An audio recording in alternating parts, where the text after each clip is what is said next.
to read a short story which I wrote based on a true experience, based on when I was living in Syria in the late 1990s. There was an angry demonstration and the British Council building got destroyed. So that's relevant to the British Council also. The people had a real reason to be angry. It's because this was in the sanctions years, the years of sanctions on Iraq. And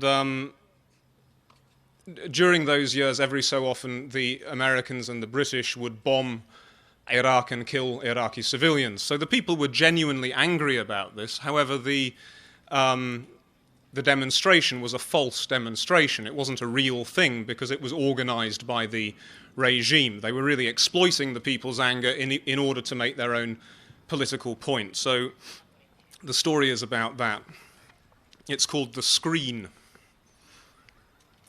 And it's from the point of view of a schoolboy who's taken to the demonstration. There were no classes. Instead, we marched down to the square and began to shout slogans.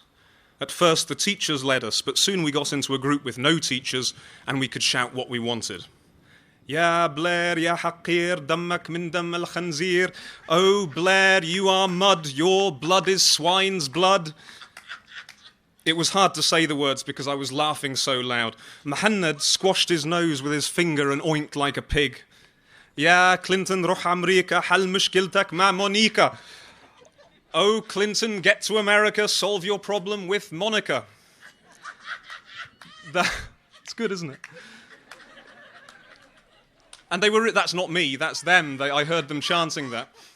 That was the funniest one. Muhammad screamed in my ear about Clinton's cigar and the Jewish woman, which was bad because a girl was next to me. He told me the story almost every day, but it was funnier this time, or maybe it felt like that because the tall girl was there and such a crowd was in the square. The sky was bright, although it was a cloudy day. More and more people arrived, men and women in their work clothes from the ministries and banks, and others in tracksuits and gelabiers from the flats over the bridge. Some of the old ones looked tired and bored. Some of them looked scared, but maybe they weren't. Most people were shouting like us. They were angry. They listed the names of all the Arab countries attacked by America and Israel: Palestine, Lebanon, Syria, Libya, Sudan, and Iraq, of course. I was wet with the sweat of other people. Somewhere fires were burning.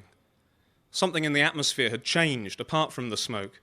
Everybody was waiting to see what would happen next.